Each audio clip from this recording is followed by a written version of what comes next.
Indo British advanced pain clinic నొప్పి మాయం surgery దూరం for appointments 9155515563. Hi guys, welcome to I dream. నేను మీ Chanakya. ఎఫ్డీలో invest చేయాలా లేకపోతే మ్యూచువల్ ఫండ్స్లో ఇన్వెస్ట్ చేయాలా? చాలామంది కూడా డబ్బులు చేతిలో పట్టుకుని దీనిలో ఇన్వెస్ట్ చేయాలా అర్థం కాకుండా ఉంటారు. అలాంటి సిచ్యువేషన్లో నేను కూడా ఉన్నాను. దీని గురించి మనకు ఎక్స్ప్లెయిన్ చేయడానికి సర్టిఫైడ్ ఫైనాన్షియల్ ప్లానర్ సాయిరామ్ గారు ఇప్పుడు మనతో పాటున్నారు. మరి ఆయన్ని అడిగి తెలుసుకుందాం. Hi sir. హాయ్ చాణక్య గారు. ఎలా ఉన్నారు సార్? ఫైన్. ఇప్పుడు మా ఇంట్లో వాళ్ళు నాకు ఒక పెద్ద చిక్కుని తీసుకొచ్చారు సార్. నా దగ్గర కొంచెం సర్టన్ అమౌంట్ అనేది కూడా ఉంది.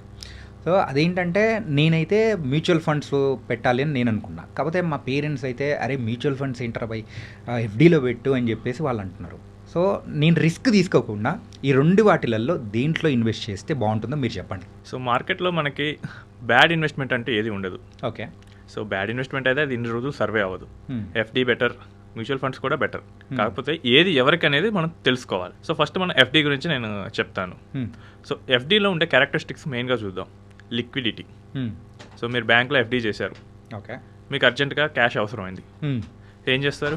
ఎఫ్డీ బ్రేక్ చేసేసి ఇంకా మళ్ళీ దాని మా అమౌంట్ని తీసుకోవాలి. ఓకే, లిక్విడిటీ చాలా ఎక్కువ ఉంటుంది. లేదు కావాలంటే మీరు ఆన్లైన్లో ఓవర్ డ్రాఫ్ట్ లోన్ కూడా తీసుకోవచ్చు. సో మనకి లిక్విడిటీ పరంగా ఎఫ్డీ చాలా ఎక్కువ ఉంటుంది. Next safety. సో మనకి జనరల్గా మన ఎఫ్డీలు బ్యాంక్స్లోనే చేస్తాం కాబట్టి generally we feel more safer, but not 100%. ఎందుకంటే కొంతమంది కోఆపరేటివ్ బ్యాంక్స్లో కూడా చేస్తారు. రీసెంట్లీ విజయవాడలో నేను చూశాను న్యూస్, ఆర్బీఐ ఒక కోఆపరేటివ్ బ్యాంక్కి లైసెన్స్ హోల్డ్ చేసింది. సో ఇప్పుడు వాళ్ళు చేసిన ఎఫ్డీలు అన్నీ కూడా వెనక్కి రావు. రియలీ? యా. ఓకే. సో బ్యాంక్స్లో ఎఫ్డీకి కేవలం 5 lakhs వరకు ఇన్సూరెన్స్ ఉంటుంది. సో అండ్ అబోవ్ వాటికి కొంచెం రిస్క్. బట్ మోస్ట్లీ మన బ్యాంక్స్ పెద్ద పెద్ద బ్యాంక్స్లోనే చేస్తాం కాబట్టి లిటరల్గా మనం 99% సేఫ్ అనుకోవచ్చు.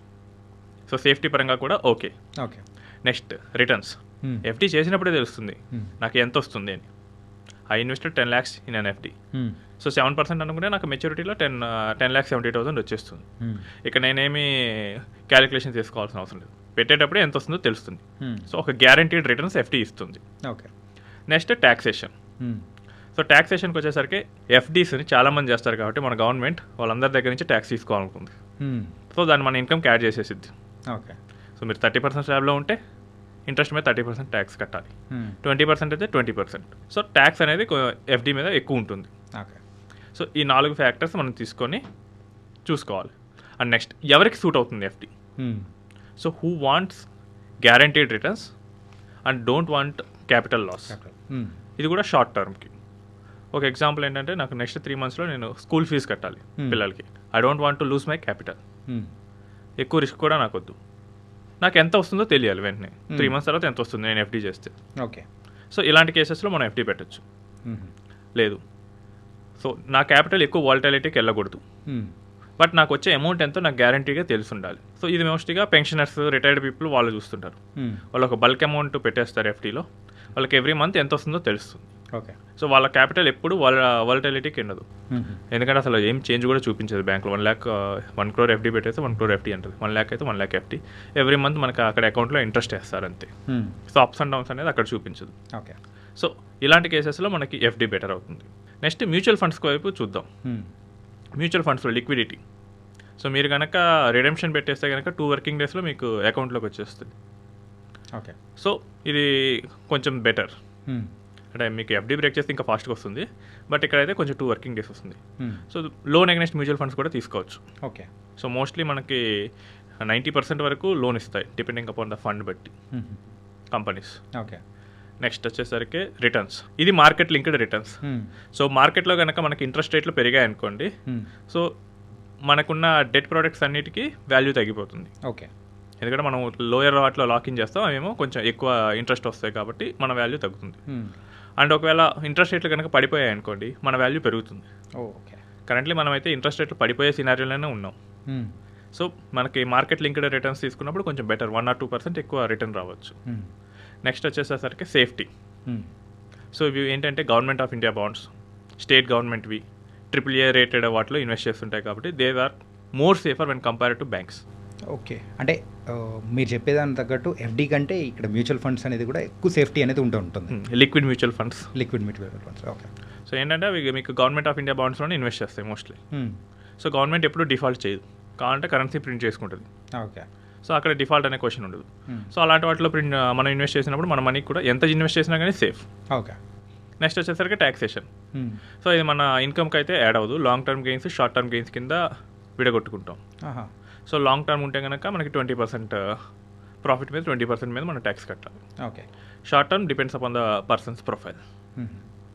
సో ఇక్కడ ఏంటంటే మనకి who wants a capital appreciation, who wants more interest, so వాళ్ళు మ్యూచువల్ ఫండ్స్కి రావచ్చు.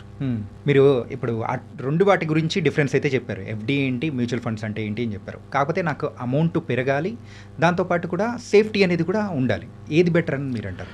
సో ఇప్పుడు మనం ఇన్వెస్ట్మెంట్ స్ట్రాటజీస్ని ఇక్కడ ప్రయోగించాలి. సో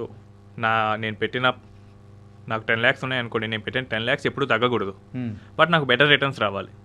సో ఇది ఒక స్ట్రాటజీ నేను చెప్తాను. సో ఎఫ్డి చేసేయండి, మంత్లీ ఇంట్రెస్ట్ పేఅవుట్ పెట్టుకోండి. ఓకే. సో మేబీ 10 lakhs ఎఫ్డీకి 5,000 రావచ్చు. సో 5,000 పర్ మంత్ వస్తుంది. దీన్ని ఎస్ఐపి మోడ్లో మార్కెట్లోకి యాడ్ చేసేయండి. అంటే లైక్ మ్యూచువల్ ఫండ్స్లోకి టర్న్ చేసేయమంటారు. మీద మ్యూచువల్ ఫండ్స్ ఈక్విటీస్ మీద గ్రిప్ ఉంటే కనుక ఈక్విటీస్లో అయినా చేయొచ్చు. ఓకే. సో ఇప్పుడు ఏంటంటే మనకి ఎఫ్డీలో ఉండటం వల్ల 10 lakhs ఎప్పుడు సేఫ్. మనం ఎక్స్ట్రా 5,000 ఎవ్రీ మంత్ వచ్చేసే 5,000 మనం మార్కెట్లోకి ఇస్తున్నాం. సో ఇప్పుడు మీరు అడిగింది ఏంటి, క్యాపిటల్ సేఫ్ ఉండాలి. సో తీసుకొచ్చిన 10 lakhs safe. Okay. Next extra amount మనం లాంగ్ టర్మ్ కనుక అట్లీస్ట్ 5 years కనుక ఈక్విటీస్లో ఉంచితే కనుక క్యాపిటల్ అప్రిసియేషన్ అవుతుంది. ఓకే. సో రెండు పాసిబుల్ అయ్యాయి.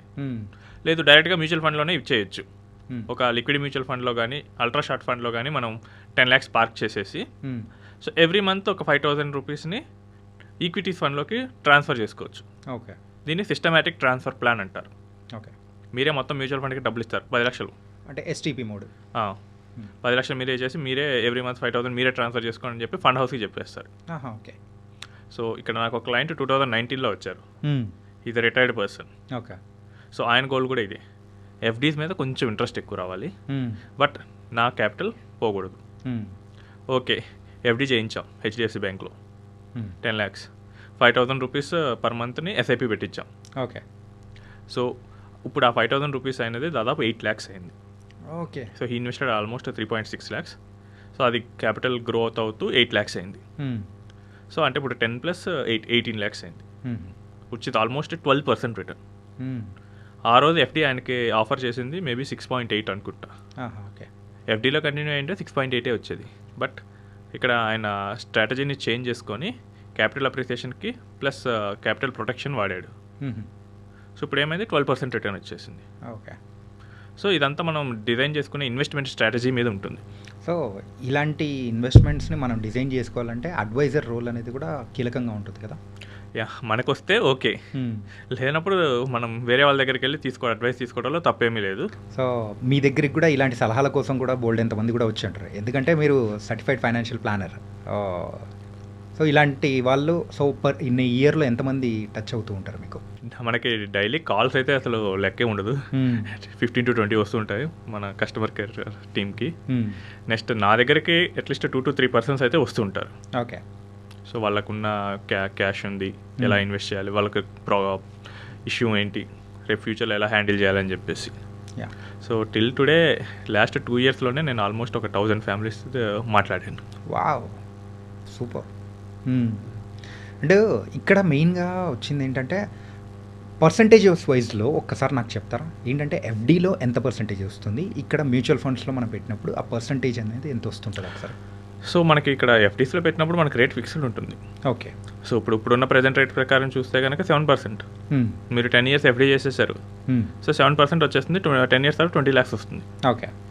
సో అదే మీరు ఎస్టీపీ మోడ్ కానీ లేదా ఎఫ్డీ పెట్టేసి ఎస్ఐపి కానీ వచ్చారనుకోండి, సో మీకు అట్లీస్ట్ 12% వస్తుంది. ఓకే. ఎక్కడ మ్యూచువల్ ఫండ్స్లో కాంబినేషన్లో. ఓకే. సో ఎఫ్డీ ప్లస్ మనకున్న మ్యూచువల్ ఫండ్ రెండు కాంబినేషన్ తీసుకుంటే కనుక 12% వస్తుంది. ఓకే. సో విచ్ ఇస్ మనకి ఇక్కడ ఏమీ రిస్క్ చేయట్లేదు. ఒకవేళ మొత్తం పోయింది అనుకుందాం, మార్కెట్ ఆ టైంలో రివర్స్ అయింది అనుకుందాం, మేబీ 12 బదులు మనకు ఒక 9, 8 అలా వస్తుంది, which is still higher than 7%. Okay. So ఏ రకంగా చూసుకున్నా కానీ మనం సేఫర్గానే ఉంటాం అనమాట. 5 years అండ్ అబోవ్ హారిజన్ తీసుకుంటే కనుక మనం ఎఫ్డీస్ని ఈ స్ట్రాటజీతో ఖచ్చితంగా బీట్ చేయొచ్చు. ఓకే. సో ఇది కనుక సీనియర్ సిటిజన్స్కి అండ్ ఎవరైతే క్యాపిటల్ రిస్క్ చేయకూడదు అనుకుంటున్నారో వాళ్ళు ఈ స్ట్రాటజీలోకి రావచ్చు. ఓకే. సో ఆల్వేస్ మీ క్యాపిటల్ అయితే అలానే ఉంటుంది. Okay. It was a very good thing sir. ఏంటంటే నాకు వచ్చిన డౌట్ అదే అనమాట. ఏంటంటే ఒకటి డబ్బుల విషయంలో సేఫ్టీ ఉండాలి అనుకుంటాం, దాంతోపాటు మనం పెట్టిన అమౌంట్ అనేది కూడా పెరుగుతూ వెళ్తూ ఉండాలి అని కూడా అనుకుంటాం. ఆ రెండు దానిలో తగ్గట్టు సో మీరు ఒక పర్ఫెక్ట్ ప్లాన్ అనేది కూడా చెప్పారు. ఎస్టీపీ మోడల్లో అయితే ఇక్కడైతే మనం ఎఫ్డీలో ఇన్వెస్ట్ చేసిన తర్వాత ఆ వచ్చే అమౌంట్ని డైరెక్ట్గా అక్కడ మ్యూచువల్ ఫండ్స్లోకి మనం పెట్టుకున్నాము అంటే సో అది మనం రిస్క్ లేకోకుండా హ్యాపీగా సేఫ్టీకి సేఫ్టీ అండ్ గ్రో అయ్యేదానికి గ్రో అవుతున్నట్టు చాలా చక్కగా చెప్పారు sir. So really thank you so much Sairam గారు. థ్యాంక్ యూ చాణక్య గారు. గైస్, మరి సాయిరామ్ గారు ఇంత మంచి అడ్వైసెస్ ఇస్తున్నారు కాబట్టి కింద స్క్రోల్ అవుతున్న నెంబర్ని అయితే మీరైతే సో తీసుకొని మీరు కూడా ఇలాంటి సలహాలు అండ్ అలాగే ఆయన్ని ఒక అడ్వైజర్గా మీరైతే తీసుకోవాలి అని అనుకున్నారంటే కింద స్క్రోల్ అవుతున్న నెంబర్కి అయితే మీరు డైల్ చేసి ఆయనతో కాంటాక్ట్ అవ్వచ్చు. మరో ఇంటర్వ్యూతో మళ్ళీ కలుద్దాం. అంతవరకు take care. This is your Chanakya.